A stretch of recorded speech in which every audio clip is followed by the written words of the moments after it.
বন্ধুরা, হাতে সময় কম থাকলে এইভাবে চুনো মাছের ঝালটা বানিয়ে ফেলুন। দেখুন, রেসিপিটা খুবই তাড়াতাড়ি হবে, একদম 5 মিনিটেই রেডি হয়ে যাবে। সহজ পদ্ধতি। কড়ার মধ্যে পরিমাণ মতো ফোড়ন দেবেন আর পরিমাণ মতো তেল দেবেন, দিয়ে আলুগুলোকে দিয়ে দেবেন। আলুগুলো দিয়ে ওর ওপরে পেঁয়াজ কুচি ছড়িয়ে দেবেন, লবণ স্বাদ মতো দেবেন, হলুদ পরিমাণ মতো,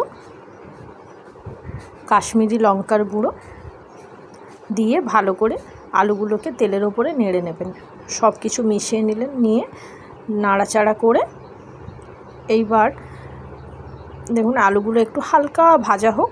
এবার আমি মশলাটা রেডি করে নেব। কাঁচা লঙ্কা, রসুন, টমেটো, পোস্ত, কালো সাদা সর্ষে, আপনারা চাইলে যে কোনো একটাও দিতে পারেন। ব্যাস, মশলাটা পেস্ট করে ওই আলুর ওপরে দিয়ে দিন। দিয়ে ভালো করে মশলাটাকে কষিয়ে নিন। কষিয়ে মশলাটা থেকে তেল ছেড়ে গেলে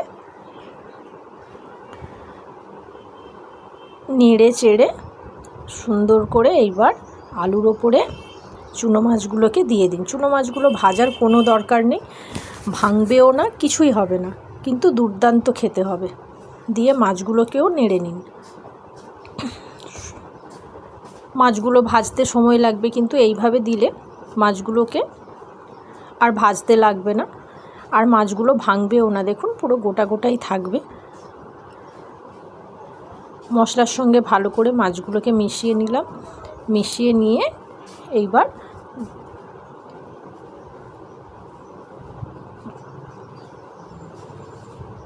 মিক্সি ধোয়া জলটা দিয়ে দেবো। পরিমাণ মতো জল দেবেন, বেশি জল দেওয়ারও প্রয়োজন নেই, একদম গামাখা হবে। দেখুন, আমি অল্পই জল দিয়েছি। দেওয়ার পর এইবার একটু কাঁচা সর্ষের তেল ছড়িয়ে দেবেন। এর স্মেলটা খুবই ভালো লাগবে। আর যে যেমন ঝাল খান, ওপর থেকে কাঁচা লঙ্কা ছড়িয়ে দেবেন। কাঁচা লঙ্কা দিয়ে ব্যাস একটু করে নেবেন। করে নিলেই দেখুন রেডি হয়ে যাবে।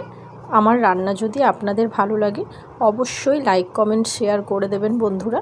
আর সাবস্ক্রাইব করতে কিন্তু ভুলবেন না।